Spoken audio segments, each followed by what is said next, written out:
What's good, YouTube? Back again with another video. Today we are looking at the Lamzu Maya X Pink Edition. Now this can be a quick one because I'm just going to get right into what I don't like about the mouse. Because there's really only two things. First, the side clicks. These are really stiff.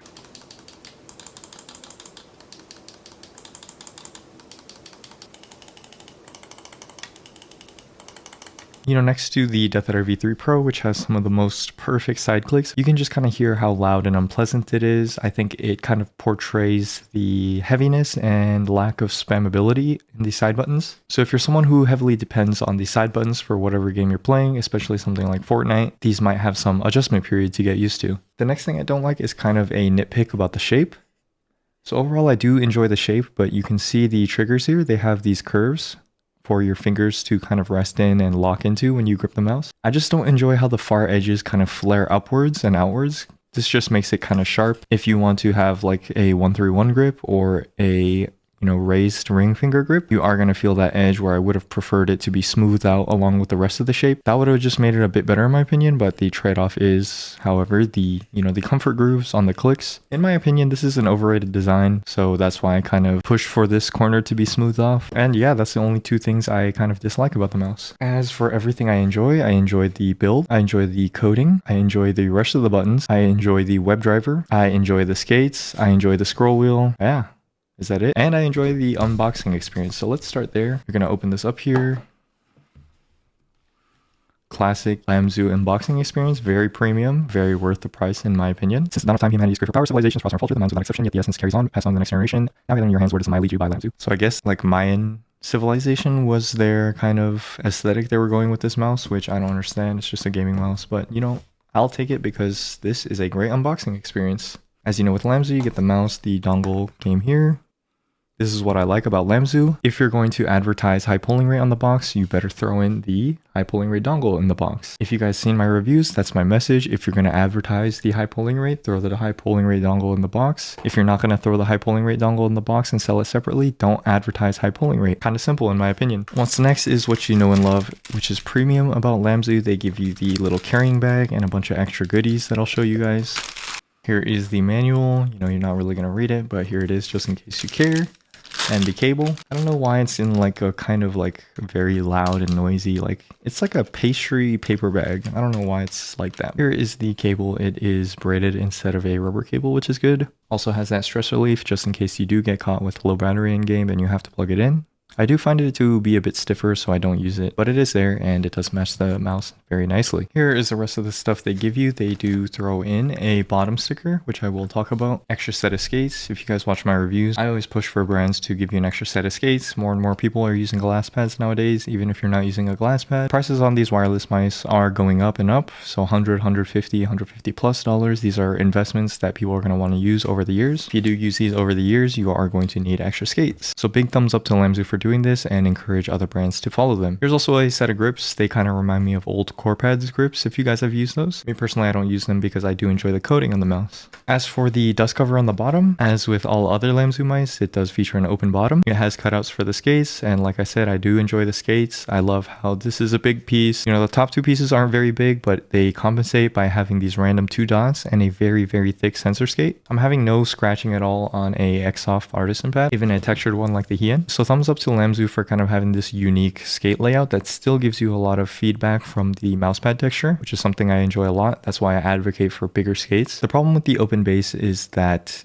dust can get into the internals and kind of mess things up. If you guys have watched my other videos, I talked about the Pulsar X Lite V3. I needed to swap the encoder on this because dust got into the encoder and it was skipping steps. So it's great that they give you this option to cover up the bottom on this. Not only that, but if you do go ahead and look at the M's on this thing, as you can see here, they do ensure that the encoder is actually dust proof. So again, I applaud Lamzu for, really paying attention to their user experience, giving you the option to rock the dust cover or not. And it doesn't really matter anyways because the encoder itself is dust proof. And that's it for the unboxing experience. Like I said, I enjoy the unboxing experience. They give you everything you need and a bit of extras. You know, I've complained about other companies not giving you what you need. Other companies do throw in grips, but they're usually not good. And I do think these are actually rather high quality. So another thumbs up there. And yeah, it just pisses me off when a brand like Pulsar gives you like a Pokemon trading card of your new gaming mouse that you really wanted instead of a extra set of skates. Enough ranting there though. Let's go on to the mouse itself. Like I said, I really enjoy the build. 47 grams, yet still so solid somehow.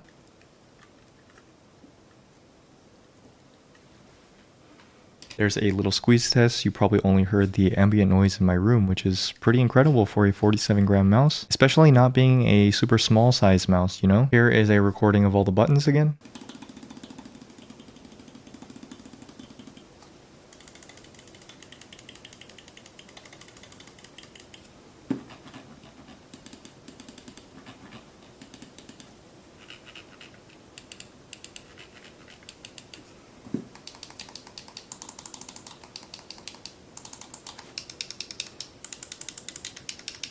So yeah, I really love the buttons. I love the encoder being loose, but still giving you tactile feedback. Remember again that it is dustproof, so you won't really have to worry about the dust from the bottom getting in and messing it up. Middle click is nice and satisfying as well, no complaints there. And again, like I said, the only complaints are the side buttons being really stiff, and my front button feels a bit worse than the rear button. So while I am glazing Lamzu here, a bit of criticism here is to fix and sharpen up the side buttons. Also with these pill style buttons, I would like to see the button be a bit larger, you know, a bit taller here. The coating is very improved. If you watch my old videos, you will know that I really enjoyed the Thorn. I put a lot of hours on that mouse. However, I didn't like the coating and I kind of had to use grips on it. It was very like smooth, raw plastic. And the plastic itself felt very cheap. And both of those are corrected here. Doesn't feel cheap at all. Doesn't feel thin at all. Also, you get a coating, which isn't one of the grippiest coatings like some of Razer's coatings have been. But I will say that it is at least on Pulsar's level. And Pulsar is kind of hanging around the A tier. And yeah, just these buttons, man. These are Omron opticals. According to Lamzu on their website, they are binned custom. As you can see here on their site, Omron has made the switch by Lamzu request. But the optimized click feeling is something I really enjoy. You can think of it as a GPX2, but much lighter. And that's something that all implementations of the Omron optical have kind of needed. They have been coming out the shelf just way too stiff on a lot of different mice, especially the GPX2 itself. But here's a comparison with another light optical switch that many enjoy, the Death Adder V3 Pro.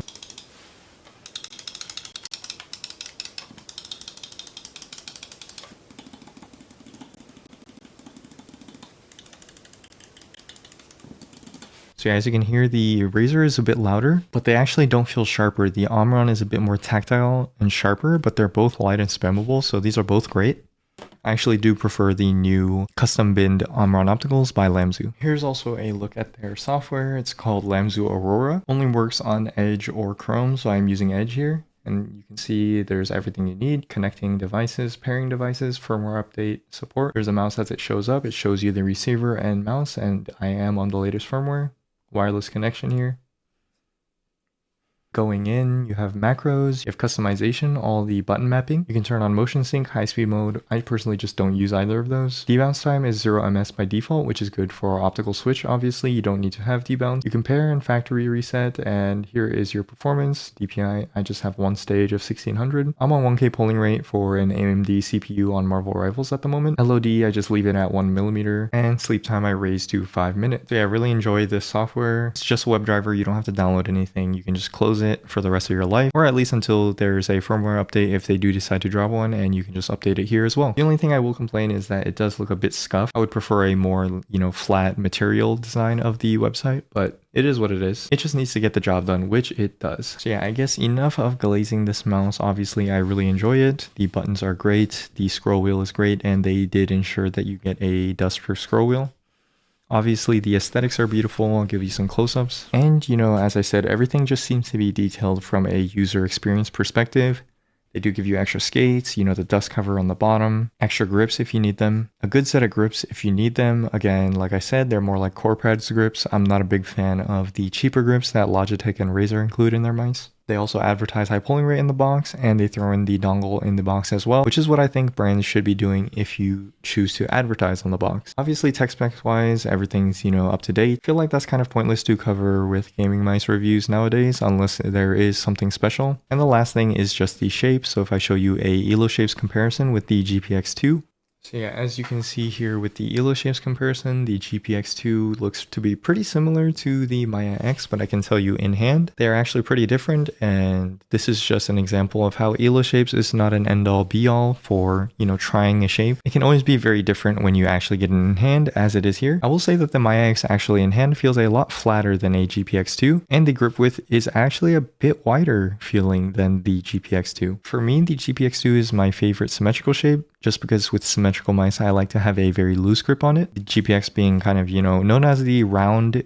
potato-ish shape, it does give you a lot of flexibility with a looser grip. Me personally, I wish the back hump of the Superlight 2 rounded off a bit more, and that's exactly what the Maya X does, and that's exactly what I do very much like about it. Just claw gripping the mouse, getting on the back hump. You're not feeling any sharp corners, which is something I really hate about symmetrical shapes. That's why if you look at my reviews, a lot of them are just ergo shapes. And the next detail you can see is obviously 47 grams to 60 grams. This is actually quite a big jump if it's your first time going down to 47 grams. So if you do make a jump like this, something like the GPX2 at 60 down to 47, you will have some adjustment period on your micro adjustments and maybe micro tracking. Just something to be aware of, but it's not the biggest difference. And honestly, I could see people at this point preferring 60 grams to 47 grams, especially if you play like a normal sense. I think people only really need to go to 47 grams as like very strong necessity if you are a like ridiculously low sense player, which seems to be trending nowadays, at least in the Valorant scene, but that is a very one-dimensional aiming game. So yeah, just a heads up, micro movements, 47 grams, a bit more difficult, but just an adjustment period in my opinion. And basically all to say in my opinion about this mouse, obviously I think it's a banger. Great shape, generational shape in my opinion.